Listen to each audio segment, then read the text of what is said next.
స్వామీజీ ద్వారా మిథున గురించి గుండె పగిలే నిజం తెలుసుకుని మిథునను దేవాతో కలిపిన హరివర్ధన్. ఇంతకు ఏం జరిగింది? అసలు స్వామీజీ ద్వారా మిథున గురించి గుండె పగిలే నిజం హరివర్ధన్ ఏం తెలుసుకున్నాడు? మరి మిథునను దేవాతో హరివర్ధన్ కలిపాడా? అసలేం జరిగిందనేది వీడియోలో చూసి తెలుసుకునేద్దాం. నువ్వుంటే నా జతగా అప్కమింగ్ ఎపిసోడ్స్లో ఏం జరగబోతుందో ముందుగా తెలుసుకోవాలి అనుకుంటే వీడియోని లైక్ చేసి ఛానల్ని సబ్స్క్రైబ్ చేసుకోండి. మొత్తం మీకు చూసుకున్నట్లయితే ఇంకా అనుమానం వచ్చిన మిథున అయితే నేరుగా ఆదిత్యను కలుస్తుంది. ఎందుకంటే ప్రతి విషయంలో ఆదిత్యే తనకు ప్రతిసారి కూడా ఏదో ఒకటి చెప్పి మీరిద్దరూ కలవరని చెప్పడంతో ఆదిత్యకు గురించి అనుమానం కలుగుతుంది. మిథునకైతే నేరుగా ఆదిత్యను కలిసి ఆదిత్య మోసం చేస్తున్నాడని, దుర్మార్గుడని ముందు చాలా కఠినంగానే మాట్లాడుతుంది. ఆదిత్యకు అనుమానం వచ్చేస్తుంది. మిథునకు నా గురించి తెలిసిపోయిందా, నేత్ర నా గురించి చెప్పేసిందా అని టెన్షన్ పడుతూ ఉంటాడు ఆదిత్య. ఏంటి ఇప్పుడు నేను ఏం చేయాలి? నా నిజ స్వరూపం తెలిసిపోయిందా? ఇప్పుడు నేను ఎలా తప్పించుకోవాలి అని అనుకునేసరికి నువ్వే కదా కావాలని మా ఇద్దరిని వేరు చేయాలనుకుంటున్నావా అన్నట్టుగా హింట్ ఇచ్చేస్తుంది. అమ్మయ్య, మిథునకు అనుమానం మాత్రమే వచ్చినట్టుంది. నేనే ఇదంతా చేశానన్న విషయం బయట పడలేదు. అలా గనక బయట పడుంటే నన్ను స్టేషన్లో పెట్టించేది అని చెప్పి అనుకుని ఈ గండం నుంచి నేను ఏదో రకంగా బయట పడాలి. ఎలా బయటపడాలి అని ఆలోచించుకుని సరిగ్గా సరైన సమయానికి సరైన ఉపాయం వస్తుంది. చెప్పాదిత్య, నన్ను దేవాను ఎందుకు వేరు చేస్తున్నావు? నీకేం కలిసి వచ్చింది? అంటే నువ్వింకా నన్ను ప్రేమిస్తూనే ఉన్నావా? నాకు దేవాతో పెళ్ళి జరిగిపోయిందనగానే ఇంకా చాలు మిథున, నువ్వు ఎప్పుడైతే దేవాన్ని ప్రేమిస్తున్నానో తనని భర్తగా అంగీకరించాను అని చెప్పావో అప్పుడే నా మనసులోని ప్రేమను చంపేసుకున్నాను. దేవా నిన్ను ఇష్టపడాలని సహాయం చేశానే తప్ప నాకు వేరే ఉద్దేశం లేదు. అసలు మీ ఇద్దరిని విడదీయాలనుకుంటుంది ఎవరో కాదు, మీ నాన్న అని చెప్పనేసరికి ఏం మాట్లాడుతున్నావు ఆదిత్య అని చెప్పాను. కానీ అవును, మీ నాన్నే దేవా దగ్గర మాట తీసుకున్నారు. మిథునకు నీ వల్లే ప్రమాదం జరుగుతుంది, మిథునకు నువ్వు దూరంగా ఉంటేనే మిథున క్షేమంగా ఉంటుంది అని మాట తీసుకుంటేనే దేవా నిన్ను దూరం పెడుతున్నాడు, అంతేగాని ఇందులో నా తప్పేమీ లేదు అని చెప్పి మొత్తం అంతా కూడా హరివర్ధన్ మీదకి తోసేస్తాడు. ఎందుకంటే హరివర్ధన్ దేవా దగ్గర మాట తీసుకోవడం ఆదిత్య హాస్పిటల్లో చూశాడు కదా, అది అదునుగా తీసుకుని మొత్తం హరివర్ధన్ మీదకి తోసేసేసరికి హరివర్ధన్ కాస్త వెళ్ళి నిలదీస్తుంది మిథున. అసలు ఏమనుకుంటున్నారు నాన్న? నన్ను దేవాన్ని విడదీయాలని, నాకు ప్రమాదం జరిగితే దాన్ని అడ్డు పెట్టుకుని దేవాను నన్ను విడదీయడానికి దేవా దగ్గర మాట తీసుకుంటారా? దేవా లేకుండా నేను ఎలా బ్రతుకుతాననుకున్నారు? ఒకప్పుడు దేవాను నేను ఎంతగా ఇష్టపడ్డాను, ఇప్పుడు దేవా కూడా నన్ను ఇష్టపడుతున్నాడు. కానీ నన్ను మీరు దూరం చేసి దేవా నుంచి దూరం చేద్దామని అనుకుంటున్నారు. మీరు గనక ఆ ప్రయత్నం ఆపుకోకపోతే, దేవాని నన్ను మీరు గనక కలపకపోతే ఇంకా నేను శాశ్వతంగా పుట్టింటికి దూరం అయిపోవాల్సి వస్తుంది. నాకు పుట్టిల్లంటూ ఒకటి ఉందన్న విషయాన్ని మర్చిపోవలసి వస్తుంది అని చెప్పి ఇంకా మిథున అయితే చెప్పేసి చాలా కోపంగా వెళ్ళిపోతుంది. ఏంటి హరి, ఏం చేస్తున్నావు? మిథునని దేవాని దూరం చేయాలనుకుంటున్నావా అని చెప్పి ఇంకా హరివర్ధన్ తల్లి అడుగుతుంది. చెప్పండి, మిథున చెప్పింది నిజమేనా? దేవా దగ్గర మీరు మాట తీసుకున్నారా మిథునను దూరంగా ఉండమని, మిథున జీవితంలోంచి వెళ్ళిపోమని? అందుకే దేవా మిథునకు దూరంగా ఉంటున్నాడా? ఇన్ని రోజులు మీ దేవా ఎందుకు ఇలా చేస్తున్నాడా అనుకున్నాను. ఇప్పుడంతా నాకు అర్థమైంది. కావాలని మిథునను దేవాను వేరు చేయడం కోసం మీరు ఇదంతా చేశారన్నమాట అని చెప్పి చెప్పండి అని చెప్పాను. కానీ అవును, నేనే దేవాను మిథున నుంచి దూరం చెయ్యాలనుకున్నాను. దేవా ఉండడం వల్ల మిథునకు ప్రమాదం జరుగుతుందని, మిథున లైఫ్లోంచి దేవాని తప్పుకోమని నేనే మాట తీసుకున్నాను అని చెప్పనేసరికి ఎంత పెద్ద తప్పు చేశారండి. మిథున దేవాను మర్చిపోతుందని ఎలా అనుకున్నారు? దేవా ఒకప్పుడు మిథునను ఇష్టము లేకపోయినా ఆ ఇంట్లోకి వెళ్ళి దేవా మనసును మార్చుకుంది. దేవా కూడా ఇప్పుడు మిథునను ఇష్టపడుతున్నాడని తెలిసిన తర్వాత దేవాను వదిలి మిథున ఇక్కడికి ఎందుకు వస్తుంది? ఇష్టం లేనప్పుడే రాని మిథున ఇప్పుడు వస్తుందని ఎలా అనుకున్నారు? దేవా ఎంత దూరం పెడితే మిథున అంత దగ్గర అవ్వాలని చూస్తుందే తప్ప దేవాకు మాత్రం మిథున ఎప్పటికీ దూరం కాదు. మీరు తప్పు చేసి మిథునను శాశ్వతంగా మన కుటుంబం నుంచి దూరంగా వెళ్ళేటట్టు చేశారు అని చెప్పనేసరికి మీకు అర్థం కావట్లేదు లలిత. ఆ దేవాతో ఉంటే మిథున ప్రాణానికే ప్రమాదం అని చెప్పనగానే మీరు తప్పు అనుకుంటున్నారండి. మిథునకు దేవాకు రాసిపెట్టు ఉంది కాబట్టే ఆ శివపార్వతుల సన్నిధిలో పెళ్లి జరిగింది. మిథున చిన్నప్పటి నుంచి ఎక్కువగా శివపార్వతులనే కొలిచేది. మరి అలాంటి శివపార్వతులు మిథున జీవితాన్ని నాశనం చేయాలని ఎందుకు చూస్తారు? మిథునను ఎప్పుడూ బాగా ఉండేటట్టుగానే చేస్తారు తప్ప తన జీవితాన్ని తెలిసి అపాయంలోకి నెట్టేస్తారా? తనను నమ్ముకున్న భక్తులను ఆ భగవంతుడు ఎందుకు మోసం చేస్తాడు? మిథునకు దేవాకు రాసిపెట్టి ఉంది కాబట్టే ఆ సమయంలో అకస్మాత్తుగా వాళ్ళిద్దరికీ పెళ్లి జరిగింది. లేదంటే అప్పటి వరకు వాళ్ళిద్దరికీ పరిచయమే లేదు. మరి ఎలా మిథునను దేవా పెళ్లి చేసుకున్నాడు? ఆ దైవ సంకల్పం లేకుండానే ఇదంతా జరిగిందా? మీ మనసుని మీరు ప్రశ్నించుకోండి. పైన వచ్చే అపోహాలు నమ్మి వీళ్ళు చెప్పినవి నమ్మి మీరు మీ మనసుని మోసం చేసుకుంటున్నారు. మీ కూతురు దృష్టిలో దుర్మార్గుడిగా మారుతున్నారు. ఒక్కసారి మనసు పెట్టి ఆలోచించండి. ప్రశాంతత కోసం గుడికి వెళ్తే అన్నీ మీకు తెలుస్తాయి, అన్ని ప్రశ్నలకు సమాధానాలు దొరుకుతాయి అని చెప్పనేసరికి ఇంకా హరివర్ధన్ కాస్త చాలా కోపంగా బయటికి వెళ్ళిపోతాడు. వెళ్ళిపోయి ఒక చోటకి వెళ్ళి కారు ఆపి ఆలోచిస్తూ ఉంటాడు. ఆలోచిస్తూ ఉండగా నిజమేనా లలిత చెప్పింది? వాళ్ళిద్దరికీ రాసి పెట్టుందా? మిథునకు ఏ ప్రమాదం జరగకుండా దేవా చూసుకుంటాడా? నేనే దేవాని మిథునని విడదీయాలని చూసి తప్పు చేస్తున్నానా అని ఆలోచిస్తూ ఉండగా అంతా శివేచ్ఛ. శివుడాజ్ఞ లేనిదే చీమైనా కొట్టదు అంటారు. వెళ్ళి నీ దైవ సన్నిధిలోకి వెళ్ళి నీ ప్రశ్నలకి సమాధానాలు వెతుక్కో అంటూ అటుగా వెళ్తున్న ఒక అఘోరలా ఉంటారు కదా, వాళ్ళు చెప్పేసరికి ఇంకా వెంటనే హరివర్ధన్ కాస్త శివపార్వతులు గుడికి వెళ్తాడు. వెళ్ళేసరికి నమస్కారం జడ్జి గారు అని చెప్పనగానే, నేను మీతో మాట్లాడాలండి అని చెప్పనగానే, భక్తులు ఉన్నారండి, ఒక అరగంట తర్వాత వస్తాను, ఏమీ అనుకోవద్దు అనగానే, పర్వాలేదు నేను ఎదురు చూస్తూ ఉంటాను, నేను మీకోసం ఇక్కడే కూర్చుని ఉంటాను, మీరు భక్తుల్ని పంపించిన తర్వాతే రండి అని చెప్పి ఇంకా హరివర్ధన్ కాస్త గుడిలో కూర్చుని ఉంటారు. జడ్జి గారికి ఏం కష్టం వచ్చిందో, ఎప్పుడూ లేనిది గుడికి వచ్చారు, గుడికి వచ్చి నాతో మాట్లాడాలి అంటున్నారు. ఆయనకి ఏ కష్టం వచ్చినా ఆ కష్టానికి ఆయనకి సరైన సమాధానం దొరికేటట్టుగా చూడు స్వామి అని చెప్పి ఇంకా వస్తున్న భక్తులందరినీ కూడా ఒక్కొక్కరుగా సుమారు 11 గంటల వరకు భక్తులు వస్తూ ఉంటారు. ఇంకా 11 గంటల తర్వాత భక్తులు ఎవరు రారు. అమ్మవారికి చివరి హారతి ఇచ్చి అమ్మవారి సన్నిధి శివపార్వతుల సన్నిధి కాస్త క్లోజ్ చేసి వస్తాడు. వచ్చేసరికి చెప్పండి జడ్జి గారు, మీరు నాతో ఏదో మాట్లాడాలి అన్నారు, దేని గురించి అనగాని, నా కూతురు మిథున గురించి అని చెప్పనేసరికి, అమ్మాయి జాతకం బేషుగ్గా ఉంది, మీరు అమ్మాయి జాతకం గురించి ఎందుకు అడుగుతున్నారు అనగాని, మీకు తెలుసు కదా పంతులు గారు, మీ గుడిలోనే కదా జరిగింది అనగానే, అవును, మిథున మెడలో బలవంతంగా తాళి కట్టడం గురించే కదా మీరు అంటున్నారు అనగానే, అవును పంతులు గారు, అప్పుడే తన జీవితం నాశనం అయిపోయింది, లేదంటే బంగారు గాజు బొమ్మలా పెంచుకున్న నా కూతురు జీవితం ఆ రౌడీ అయిన దేవా చేతిలోకి వెళ్ళిపోయింది అని చెప్పనేసరికి, లేదు జడ్జి గారు, మీరు పొరపడుతున్నారు, మీరు తప్పుగా అర్థం చేసుకుంటున్నారు. నేను తప్పుగా అర్థం చేసుకోవడం ఏంటండి అని చెప్పాను. కానీ అవును జడ్జి గారు, మీరు చాలా తప్పుగానే అర్థం చేసుకుంటున్నారు. మీరు నమ్ముతారా శివుడాజ్ఞ లేనిదే చీమైనా కొట్టదు అని చెప్పాను. కానీ ఆ భగవంతుణ్ణి ప్రతి క్షణం నేను నమ్ముతాను. నా కూతురికి ఆ శివపార్వతులంటే చాలా ఇష్టం. నా కూతురి నమ్మకాన్ని నేను బలంగా నమ్ముతాను అని చెప్పనేసరికి, మరి అలాంటి శివుడాజ్ఞ లేకుండానే మీ అమ్మాయి మెడలో ఆ మీరంటున్న ఆ రౌడీ తాళి కట్టాడంటారా? శివుడు చెప్పకుండానే వాళ్ళిద్దరికీ ముఖ పరిచయం కూడా లేదు అని ఇంతకుముందు లలిత గారు వచ్చినప్పుడు ఒకసారి చెప్పారు.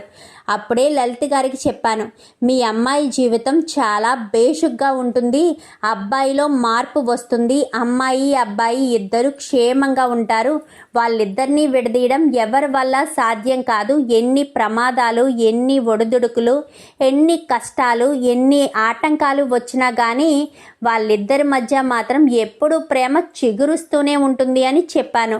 అప్పుడు లలిత గారు చాలా సంతోషపడ్డారు. అదే మాట మీకు ఈరోజు చెప్తున్నాను. అమ్మాయికి అబ్బాయికి చాలా బాగా కుదిరింది. నిజంగా మీరు చూసి చేసినా అంత చక్కగా మీ అమ్మాయి జీవితం ఉండేది కాదేమో. ఎవరికెవరు రాసి పెట్టారో ఆ భగవంతుడు ముందే నిశ్చయించేస్తాడంటారు. ఒకరితో నిశ్చితార్థమైంది, ఒక 2 రోజుల్లో పెళ్ళని అనుకున్నారు. సడన్గా దేవా మిథున మెడలో తాళి కట్టాడు. మిథునకు దేవాకు ఇద్దరికి రాసి పెట్టుంది. మీకు చెప్పలేదు, లలిత గారికి చెప్తే కంగారు పడతారని చెప్పలేదు. మీకు ఒక మాట చెప్పాలి అనగానే ఏంటి పంతులు గారు అని చెప్పాను. కానీ మీరు ఎట్టి పరిస్థితుల్లో ఎలా మాత్రం చేయవద్దు. దేవా చెయ్యి పట్టుకున్నంతసేపే మిథునకు అంటే ప్రమాదం ఉండదు. దేవా చేతిని విడిచి మిథున మీ ఇంటికి వచ్చిన మరుక్షణం తను చాలా పెద్ద ప్రమాదంలో ఇరుక్కుంటుంది. దేవా తనకి రక్షణ గోడల అడ్డు కంచెలా ఉన్నాడు. కంచెలా ఉండడం వల్లే దేవాను దాటి మిథునకు ఏ ప్రమాదం రావడం లేదు. లేదంటే మిథున జీవితంలో గండాలు ఉన్నాయి. అది దేవాతో ఉంటేనే గండాలు చాలా ఈజీగా దాటగలుగుతుంది. లేదు, కాదు, కూడదు, మిథునను దేవా నుంచి శాశ్వతంగా దూరం చేసేద్దాము అని మీరు అనుకుంటే మాత్రం మిథునకు వచ్చే గండాల నుంచి కాపాడడం ఎవ్వరి వల్ల కాదు అని చెప్పనేసరికి ఒక్కసారిగా షాక్ అవుతాడు హరివర్ధన్. ఏం మాట్లాడుతున్నారు, గండాలేంటి అని చెప్పాను. కానీ అవును, మిథున జీవితంలో అనుకోని ప్రమాదాలు ఉన్నాయి. ప్రమాదాల నుంచి కాపాడగలిగేది కేవలం దేవా మాత్రమే. మీరు దేవాన్ని తప్పుపట్టి దేవాన్ని మిథునని దూరం చేయాలి అనుకుంటున్నారని మీ మాటల ద్వారా నాకు అర్థమైంది. అందుకే మీరు అలాంటి తొందరపాటు నిర్ణయం తీసుకుంటే మీ అమ్మాయి జీవితాన్ని మీరే చేతులారా నాశనం చేసుకోవాలి అన్నట్టుగానే ఉంటుంది. ఎందుకంటే మీ అమ్మాయి జీవితంలోకి ప్రవేశించడానికి ఒక రాహువు వెంటాడుతున్నాడు. ఆ రాహువు నుంచి మీ అమ్మాయిని కాపాడాలి అంటే కేవలం మీ అల్లుడు దేవా వల్ల మాత్రమే అవుతుంది. తన జాతకంతో మిథున జాతకాన్ని కలపడం వల్లే మిథునకు ఎలాంటి ప్రమాదాలు రావు. లేదంటే మిథున దేవా నుంచి దూరమైన మరుక్షణం తనను ప్రమాదాలు వెంటాడుతూనే ఉంటాయి. ఇది మీ మనసు మార్చడానికో దేవా మీద మంచి అభిప్రాయం ఏర్పడడానికో చెప్పడం లేదు. మిథునను కాపాడేది దేవా మాత్రమే అని మీకు అర్థమయ్యేటట్టు చెప్పడమే నా ఉద్దేశం తప్ప నేను దేవాని వెనకేసుకురావడం కాదు, మిమ్మల్ని తప్పు పట్టడం అంతకంటే కాదు. ఉన్నది ఉన్నట్టు అబద్ధం చెప్పకూడదు అంటారు. మేము ప్రతి క్షణం ఉచ్చరించేది ఆ భగవత్ నామస్మరణ. ఆయన వేదాలు పండితులు అన్నీ మేము ఉచ్చరిస్తాము. అలాంటి మా నాలుకతో అబద్ధం చెప్పకూడదు. ఇదే విషయం లలిత గారికి చెప్దామనుకున్నాను. ఆవిడ కంగారు పడతారని. మీరిప్పుడు ఇక్కడికి వచ్చి దేవా గురించి అడుగుతున్నారు అంటే దేవాని మిథునని విడదీసే ప్రయత్నాలు మీరు చేస్తున్నారని నాకు అర్థమైంది. అందుకోసమనే మీరు మనసు మార్చుకోకూడదు అన్న ఉద్దేశంతోనే నేను ఇప్పుడు మీకు ఇలా చెప్తున్నాను అని చెప్పి హరివర్ధన్కి కాస్త పంతులు చెప్తాడు. చెప్పేసరికి అంటే ఏంటి మీ ఉద్దేశం అంటే నా బిడ్డ దేవాతో కలిసి ఉంటేనే సంతోషంగా ఆరోగ్యంగా జీవితాంతం సంతోషంగా ఉంటుంది అని అంటున్నారా అనగానే అవును జడ్జి గారు, మీరే ఆలోచించండి. దేవా మిథున జీవితంలో ఉంటేనే దేవా మిథున ఇద్దరు హ్యాపీగా ఉంటారు. దేవా లేని మరుక్షణం మిథున జీవితానికి చాలా పెద్ద ప్రమాదమే ఏర్పడుతుంది. అది మీరు అర్థం చేసుకుంటే బాగుంటుంది అని చెప్పి ఇంకా దేవా గురించి అయితే పూజారి గారు అలా చెప్పేసరికి హరివర్ధన్ కాస్త ఆలోచనలో పడతాడు. నిజంగా దేవాకి ఇలా జరుగుతుందా, దేవా జీవితంలో లేకపోతే నా బిడ్డకు ప్రమాదం ఏర్పడుతుందా అని ఆలోచించుకుంటూనే ఇంటికి వస్తాడు. ఇంటికి వచ్చేసరికి ఎక్కడికి వెళ్ళారండి, ఏమయ్యింది అని చెప్పాను. కానీ ఏమీ లేదు, కొంచెం తలపోటుగా ఉంది, కొంచెం కాఫీ ఇస్తావా అంటూ లలితను అడిగేసరికి లలిత కాఫీ పట్టుకుని వస్తుంది. వచ్చేసరికి ఎక్కడికి వెళ్ళారండి, నాకు చాలా భయం వేసింది, ఒక్కసారి ఆలోచించండి, దేవా మిథునని కలిపే ప్రయత్నం అని చెప్పాను కానీ సరే రెడీ అవ్వు, మనం మిథున వాళ్ళ ఇంటికి వెళ్ళొద్దాము అని చెప్పాను కానీ ఎందుకండి అనగానే రెడీ అవ్వమని చెప్పానా అని చెప్పనేసరికి రెడీ అయి వస్తుంది లలిత. సరే వెళ్దామా అనగానే సరే వెళ్దాం పదా అని ఇంకా హరివర్ధన్ కాస్త లలితను తీసుకుని వస్తాడు. వచ్చేసరికి మిథున ఇంట్లో ఉంటుంది, దేవా కూడా ఇంట్లోనే ఉంటాడు. కరెక్ట్గా అప్పుడే బయటికి వెళ్దామనుకునేసరికి దేవా కాస్త ఎదురుపడతాడు. ఎదురుపడేసరికి వెళ్ళబోతుండగా దేవా అని చెప్పి పిలుస్తాడు హరివర్ధన్. ఈయన మళ్ళీ ఇక్కడికి ఎందుకు వచ్చాడు అనుకుంటూనే దేవా కాస్త లోపలికి వస్తాడు. నమస్కారం బావగారు, నమస్కారం చెల్లమ్మ అని చెప్పి సత్యమూర్తే వాళ్ళని పలకరిస్తాడు. నమస్కారం బావగారు అని చెప్పి లోపలికి వస్తారు. లోపలికి వచ్చేసరికి కూర్చుంటారు. కూర్చోవడంతో అమ్మ మిథున అని చెప్పనేసరికి మిథున లోపలుంది అనగానే అమ్మ మిథున అని చెప్పనగానే మిథున బయటకు వస్తుంది. వచ్చేసరికి అమ్మ మిథున అని ఏంటమ్మా అంత కోపంగా వచ్చేస్తావు అనగానే మిథున అక్కడికి వచ్చిందా అని చెప్పనేసరికి వచ్చింది అన్నయ్య గారు, ఇప్పుడే వచ్చింది, 1 గంట క్రితం మళ్ళీ తిరిగి వచ్చేసింది అని చెప్పనగానే అవునా, ఏదైనా పని మీద వచ్చారా అనగానే దేవా అని చెప్పనేసరికి దేవా బయట ఆగిపోయాడు కదా, లోపలికి వస్తాడు. రావడంతో దేవా అని చెప్పనగానే చెప్పండి అనేసరికి లేచి నిలబడతాడు హరివర్ధన్. దేవా చేతులు పట్టుకుంటాడు. నన్ను క్షమించు దేవా అని చెప్పనేసరికి మీరు నన్ను క్షమాపణ అడగడం ఏంటి అనగానే నా కొడుకును మీరెందుకు క్షమాపణ అడుగుతున్నారు, మీరేం తప్పు చేశారని జడ్జి గారు అని చెప్పాను. కానీ మిథునను దేవాను విడదీయాలని చూడడం తప్పు కాదా మాస్టారు, అలాగే మిథున జోలికి వెళ్ళొద్దని, మిథునతో మాట్లాడొద్దని దేవా దగ్గర ఒట్టు వేయించుకోవడం కూడా మా తప్పు కాదా మాస్టారు అని చెప్పాను. కానీ ఏంటి దేవాని మిథునతో మాట్లాడొద్దని చెప్పింది మీరా అని చెప్పాను. కానీ అవును, నేనే దేవాని మిథునని శాశ్వతంగా దూరం చేయాలనుకున్నాను. ఎందుకంటే మిథునకు ఎప్పుడైతే బుల్లెట్ తగిలిందో అప్పుడే నా కూతురికి మీ కొడుకు వల్ల ప్రమాదం జరుగుతుందని నేను నా మనసును కఠిన రాయి చేసుకుని దేవాను మిథునను దూరం చేయాలని అనుకున్నాను. అందుకే దేవా దగ్గర మాట కూడా తీసుకున్నాను అని చెప్పనేసరికి ఒక్కసారిగా సత్యమూర్తి, శారద అందరూ షాక్ అయిపోతారు. అంటే ఇన్ని రోజులు దేవా మిథునకు దూరంగా ఉన్నది కేవలం హరివర్ధన్ గారు చెప్పారనా, హరివర్ధన్ గారు చెప్పడం వల్లే దేవా మిథునకు దూరంగా ఉన్నాడా అని చెప్పి అనుకుంటూ ఉంటారు. అనుకుంటూ ఉండేసరికి ఏమైందండి, నేను మిథున జీవితంలోంచి శాశ్వతంగా దూరం అయిపోతాను అనగానే వద్దు బాబు, నీతో ఉంటేనే మిథున జీవితం సంపూర్ణంగా అవుతుంది. నా కూతుర్ని నీ నుంచి దూరం చేసి నా ఇంటికి తీసుకువెళ్ళిపోయి ఆదిత్యకిచ్చి పెళ్లి చేయాలనుకున్న మాట నిజమే. దేవాని మిథునను నీ నుంచి శాశ్వతంగా దూరం చేసేయాలనుకున్నాను. కానీ నేను ఎంత పెద్ద తప్పు చేశానో, ఎంత పెద్ద పొరపాటు చేశానో నాకు ఇప్పుడు అంతా అర్థమవుతుంది. అందుకే నేను చేసిన తప్పుని, నేను చేసిన పొరపాటుని సరిదిద్దుకోవాలనుకుంటున్నాను. అందుకోసమనే నిన్ను మిథునను కలపాలి అన్న ఉద్దేశంతోనే నీకు క్షమాపణ చెప్పి, మిథున దృష్టిలో నేను చెడ్డవాడిని అయ్యాను కాబట్టి మిథునను నిన్ను కలిపితే మీరిద్దరూ సంతోషంగా ఉంటారు. మిమ్మల్ని వేరు చేసి మిథునను బాధ పెట్టాలన్న ఉద్దేశం నాది కాదు. కూతురు మీద ప్రేమ ఉండడం వల్లే నేను అలా చేయాల్సి వచ్చిందే తప్ప లేదంటే నా కూతురి జీవితం బాగుండాలని నేను కోరుకోవడంలో తప్పులేదు కదా. నా కూతురి ఎప్పటికీ సంతోషంగా ఉండాలి, అదే నేను కోరుకుంటాను. అందుకోసమనే నా కూతురు గురించి ఆలోచించే నిన్ను నా కూతురి జీవితంలోంచి శాశ్వతంగా దూరం చేయాలనుకున్నాను. నేను ఎంత పెద్ద తప్పు చేశానో, ఎంత పెద్ద నిర్ణయం తీసుకుని మిథునను బాధ పెట్టానో నాకు అంతా అర్థమైంది. మీ ఇద్దరు ఒకరి కోసం ఒకరు బ్రతికారు, లేదంటే మీ ఇద్దరికీ అసలు ముఖపరిచయం లేకుండానే మిథున మెడలో నువ్వు తాళి కట్టేటట్టుగా భగవంతుడు ఎందుకు చేశాడు? నాకు ఆలోచిస్తే అంతా తెలిసింది. దేవా మిథున ఇద్దరు ఒకరి కోసం ఒకరు పుట్టారని, వాళ్ళిద్దరినీ విడదీయడం ఎవరి వల్ల సాధ్యం కాదని, మిథునకు ఏదైనా ప్రమాదం జరిగితే అది కేవలం దేవ మాత్రమే తీర్చగలుగుతాడు. మిథునకు ఎలాంటి ప్రమాదం రాకుండా చూడగలిగేది దేవ మాత్రమే. అంత గొప్పగా ప్రేమించే వ్యక్తి నుంచి నా కూతుర్ని దూరం చేసి నేను మరొక తప్పు చేయలేను. ఇప్పటికే దేవా దగ్గర మాట తీసుకుని చాలా పెద్ద పొరపాటు చేశాను.